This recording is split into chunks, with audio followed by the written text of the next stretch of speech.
Hi everyone, welcome to the Highlights from Ukraine podcast, your daily audio summary of the latest news reported in the Ukrainian media. My name is Artem, and here is the news.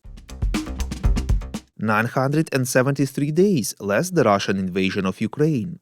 BBC News Ukraine informs, citing sources, that President Volodymyr Zelensky has instructed the authorities to develop proposals for a so-called internal action plan to help the country withstand the war.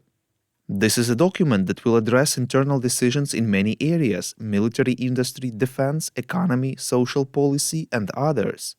At the same time, this initiative is not an alternative to the Ukrainian Victory Plan. While the Victory Plan is mostly aimed at Western partners, it will include steps that Ukraine must take itself. It should be prepared and presented to Ukrainians by the end of the year.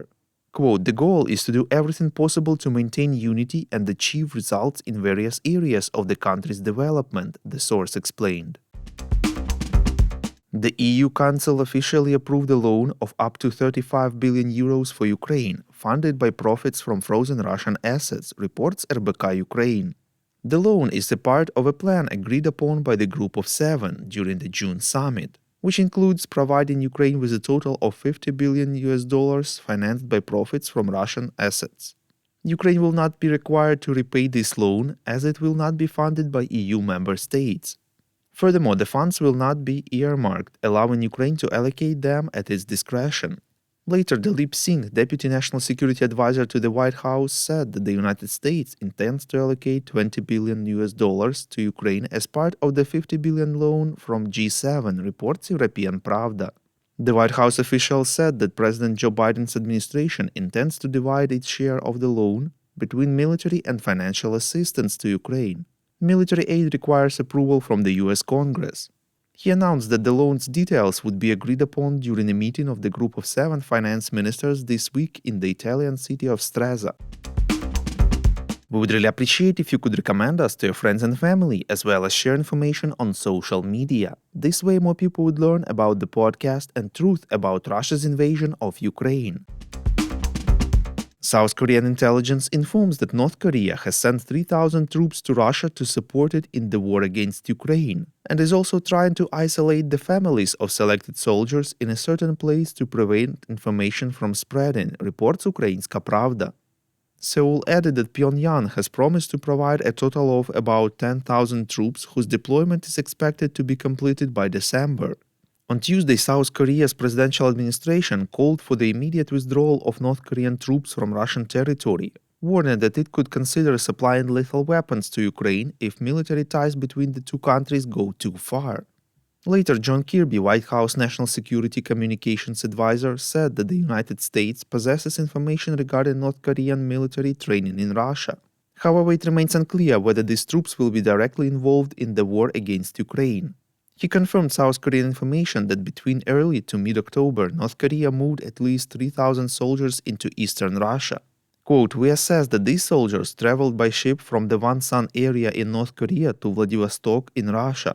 These soldiers then traveled onward to multiple Russian military training sites in eastern Russia, where they are currently undergoing training," unquote, he added. After completing training, these soldiers could travel to western Russia and then engage in combat against the Ukrainian military. Kirby said that the US has communicated its view of the situation to the Ukrainian side and is in close communication with allies, partners, and countries in the region regarding the implications of such a dramatic move. He stressed that if the North Korean troops are deployed to fight against Ukraine, they are fair game, they are fair targets, and the Ukrainian military will defend themselves against North Korean soldiers the same way they are defending themselves against Russian soldiers. Meanwhile, Ukraine released a video in which it urges North Korean soldiers not to support Russia's criminal regime and to surrender as prisoners of war. The message, released in both Russian and Korean, assures North Korean soldiers that regardless of how many troops Pyongyang sends to assist Russia, or on which front, Ukrainian prisoner of war camps are ready to receive soldiers of any nationality, religion, or ideology. Quote, "There is no reason to senselessly die on foreign soil. Don't follow the fate of hundreds of thousands of Russian soldiers who will never return home. Surrender as prisoners of war. Ukraine will provide you with shelter, food, and warmth. Thousands of Russian soldiers have already made the right choice and are now awaiting the end of the war in good conditions. comfortable barracks, 3 hot meals a day, and medical care." Unquote. Thank you for listening to the Highlights from Ukraine podcast. We're a commercial initiative of just 2 people, and we need your help to grow. Share information about the podcast, rate us in the app, subscribe to our Patreon. With your support, we are getting better. We call on you to demand from governments of your countries to impose the toughest sanctions possible on Russia and its citizens to stop their invasion of Ukraine.